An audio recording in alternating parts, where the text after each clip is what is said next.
आज हम पढ़ने वाले हैं वक्रता त्रिज्या और फोकस दूरी में संबंध कैसे निकाला जाता है। तो सबसे पहले मैं बता दूं वक्रता त्रिज्या और फोकस दूरी का संबंध क्या होता है। तो ये होता है त्रिज्या को r बराबर 2f, यानी फोकस दूरी को 2 गुना कर दिया जाए तो त्रिज्या के बराबर हो जाती है। ये तो संबंध होता है, सिंपल सी बात है, ये हमें याद रखना है। लेकिन ये संबंध निकाला कैसे जाएगा, इसके निकालने के 2 तरीके हैं। ये उत्तल दर्पण से भी निकाल सकते हैं हम और अवतल दर्पण दोनों से निकाल सकते हैं। तो हम यहाँ अवतल दर्पण का उपयोग करेंगे और वक्रता त्रिज्या फोकस दूरी में संबंध r और f में संबंध बनाएंगे कि कैसे बनाया जाता है। तो इसके लिए हमें सबसे पहले एक अवतल दर्पण लेके एक चित्र बनाना पड़ेगा छोटा सा, जो हमें बहुत अच्छे से देखना है कि कैसे बनाते हैं। सबसे पहले यहाँ एक अवतल दर्पण बना लेते हैं। सबसे पहले ये हमने बनाया एक अवतल दर्पण। ये अवतल दर्पण की हो गई मुख्य अक्ष, अवतल दर्पण की मुख्य अक्ष बना दी। मुख्य अक्ष पे ये वाला जो बिंदु होता है इसको ध्रुव P बोलते हैं।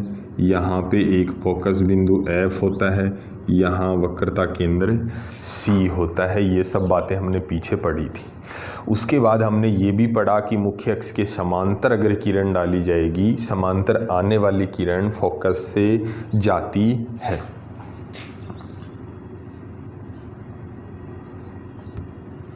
ये मुख्य अक्ष के समांतर आने वाली किरण थी और ये दर्पण से टकराने के बाद कहाँ से जाएगी,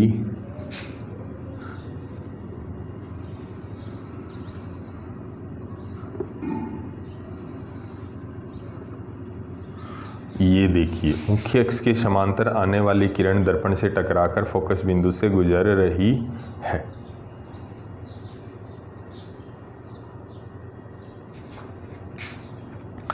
अब अपन बात करेंगे कि ये आपतित किरण और ये परावर्तित किरण, इन दोनों के मध्य में क्या खींचना होता है, अभिलंब खींचना होता है। तो अभिलंब हमेशा ये याद रखोगे, गोलीय दर्पण पर अभिलंब खींचेंगे तो हमेशा वक्रता केंद्र से गुजरेगा। ये बात हमेशा याद रखनी है अपने को। ये वाला बिंदु हो गया M, ये वाली किरण आपतित किरण, ये परावर्तित किरण और ये हुआ अभिलंब। अब अपन यहाँ एक बात और कर लेते हैं। ये वाला जो कोण है ये आपतन कोण I हो गया और ये वाला जो कोण है ये परावर्तन कोण R हो गया। अब अपन यहाँ M से एक लंब डालते हैं। M से लंब डाला, ये लंब आया N बिंदु पर। M से लंब किस पर, N बिंदु पर मिलता है। अब अपन बात करते हैं यहाँ से P से दूरी। P से ये वाली दूरी हो गई फोकस दूरी F हुई। यहाँ P से ये वाली जो दूरी है यहाँ तक, ये वाली दूरी होती है वक्रता त्रिज्या R होती।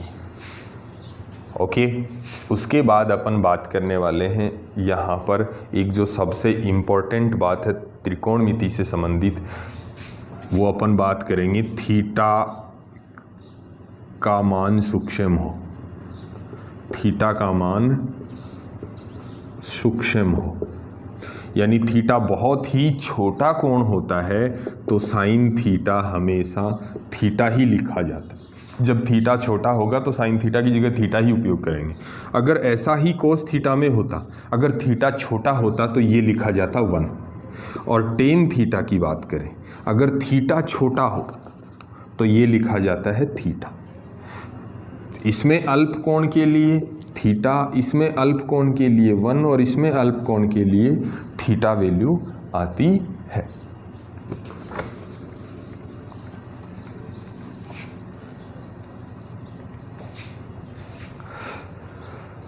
अब अपन बात करने वाले हैं अपने, तो यहाँ ध्यान से देखोगे, सबसे पहले अपने को एक त्रिभुज लेना है और वो त्रिभुज ध्यान से देखना है। मैं इधर एक चित्र बना रहा हूँ, ये किरण आने वाली थी, देखो ये किरण फिर से बना रहा हूँ मैं। फिर यहाँ एक डॉटेड लाइन है, डॉटेड लाइन यहाँ आके C बिंदु पर मिलती है। ध्यान से देखोगे ये मुख्य अक्ष हुई, यहाँ M है और यहाँ जो लंब डाल रखा है वो N।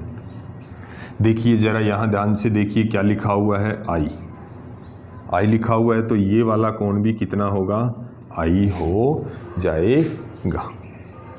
अब अपन इसी की बात करते हैं, त्रिभुज कौन सा लेना है अपने को, MCN से।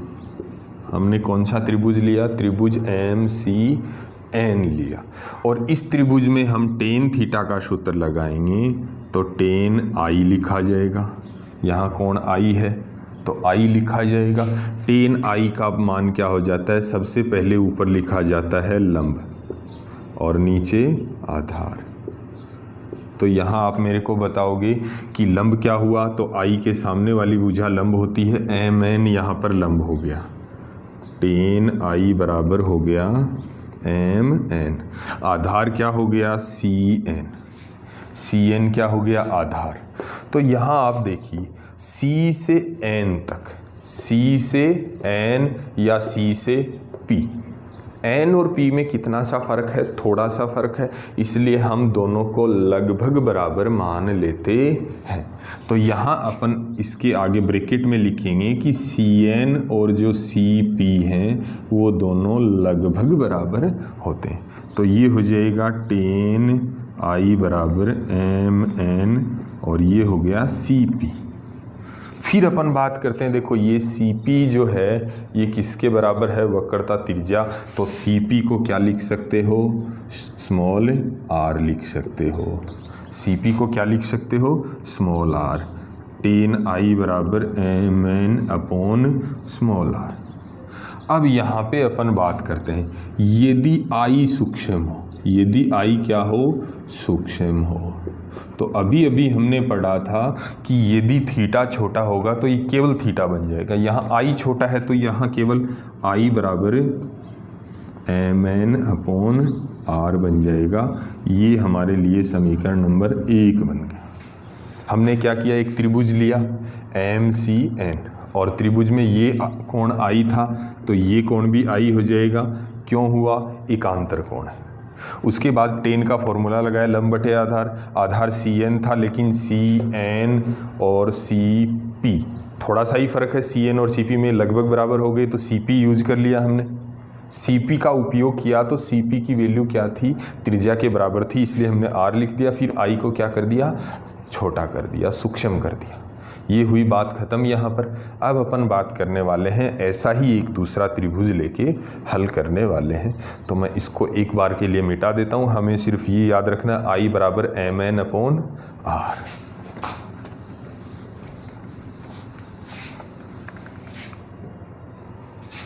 अब फिर मैं एक त्रिभुज यहाँ बनाने वाला हूँ, उसी से अलग करके, उसमें एक किरण ऐसे आ रही है, ये देखो, फिर ये वापस इधर जा रही है, तो ये किरण यूँ गई, यहाँ बिंदु है F और F से ये मुख्य X हो गई, जो यहाँ तो N है और यहाँ थोड़ा सा आगे ही P है और यहाँ से एक लंब डला हो, इसके बारे में।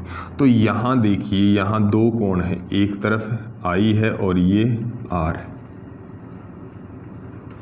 तो ये वाला ध्यान से देखोगे, यहाँ ये Z का निर्माण हो रहा है, यहाँ Z बन रहा है, यानी यहाँ एकांतर कोण बन रहा है। ये दोनों कोण बराबर होते हैं, ये हमने परावर्तन नियम में पढ़ा कि I और R की वैल्यू बराबर होती है। तो दोनों कितने, ये भी I और ये I के बराबर, तो ये दोनों कितने हो गए, 2I हो गए।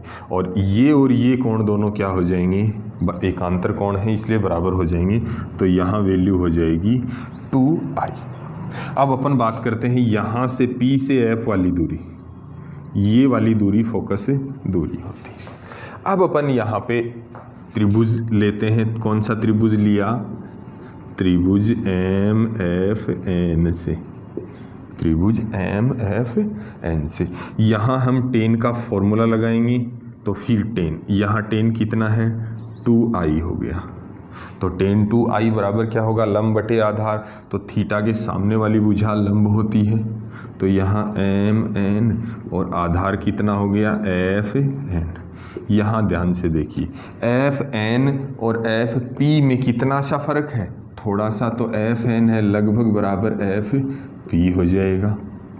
तो ये हो जाएगा tan 2I बराबर MN अपॉन FP। फिर अपन बात करते हैं FP की वैल्यू कितनी है, स्मॉल f। FP की वैल्यू कितनी है, स्मॉल f फोकस दूरी। तो ये हो जाएगा tan 2I बराबर mn अपॉन स्मॉल f।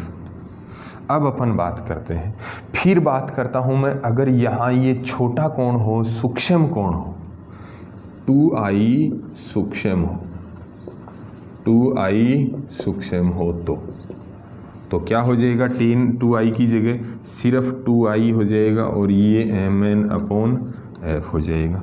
और यहाँ से 2 को उधर लेके जाएंगे, यहाँ से 2 को क्या करेंगे, उधर ले जाएंगे, तो यहाँ 2 मल्टीप्लाई में है, उधर जाके भाग में चला जाएगा, तो ये हो जाएगा i बराबर mn अपॉन 2f। ये हुआ। अब इसके बाद अपन बात करते हैं, पहले समीकरण को याद करते हैं। समीकरण 1 में हमने i की वैल्यू निकाली थी, तो वो यहाँ रख देंगे।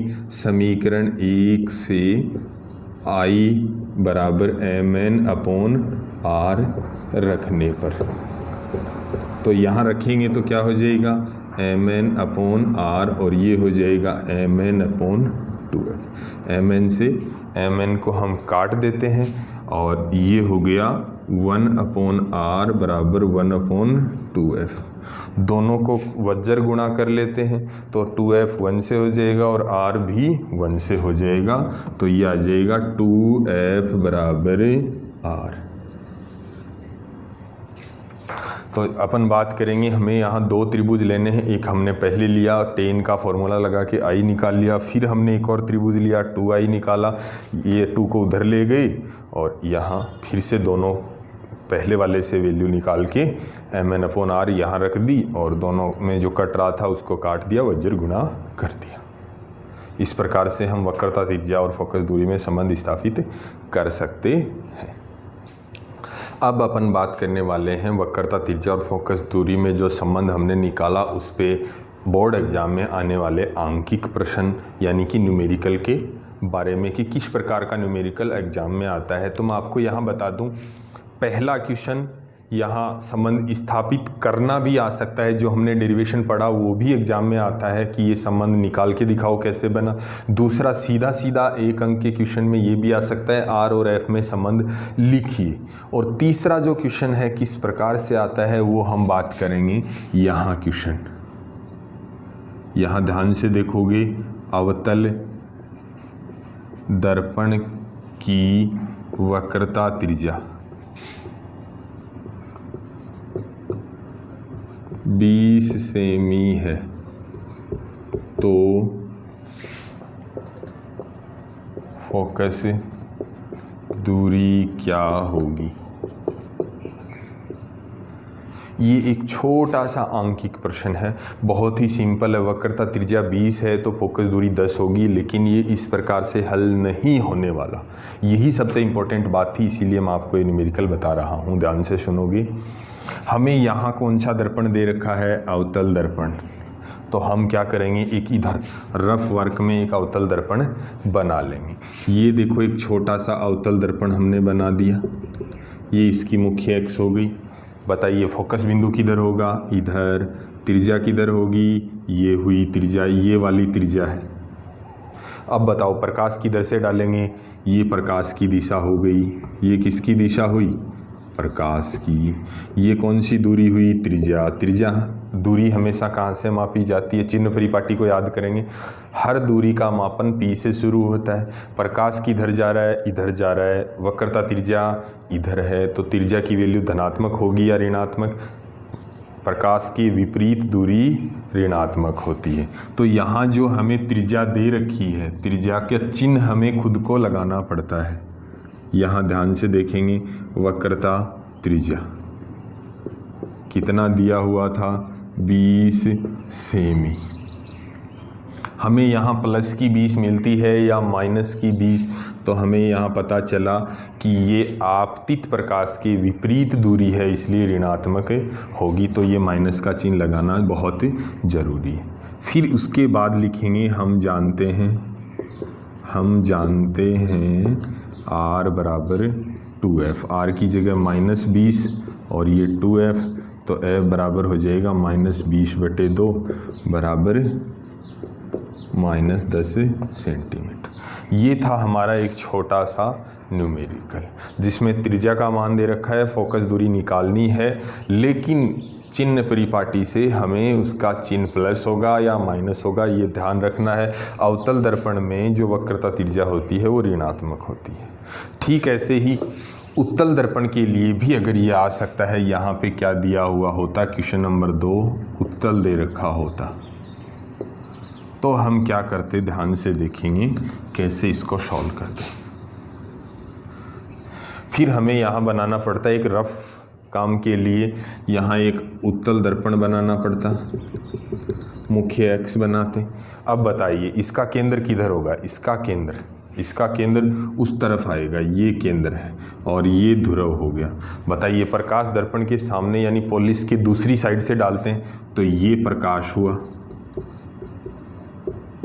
और ये त्रिज्या हुई। बताइए दोनों की दिशा क्या है, समान है, इधर ही प्रकाश की दिशा है और यही त्रिज्या मापने की दिशा है, तो यहाँ वक्रता त्रिज्या क्या होगी, +20 सेमी। और फिर हम लिख देंगे, हम जानते हैं कि r बराबर 2f, r की जगह 20 और 2f, f बराबर 20/2 बराबर 10 सेमी। यहाँ पर फोकस दूरी 10 सेंटीमीटर प्राप्त होती है। तो इस प्रकार से न्यूमेरिकल आता है। तो सीधा नहीं करें, चिन्ह परिपाटी लगाएं, एक कच्चा सा चित्र बना के उसमें देख लें कि किस प्रकार से प्लस का आएगा दूरी या माइनस की आएगी। कच्चा चित्र बना के आप खुद चेक कर सकते हैं और यहाँ प्लस या माइनस का चिन्ह लगाने के बाद में ही उसको सॉल्व करें, अन्यथा सॉल्व नहीं करें, गलत होगा।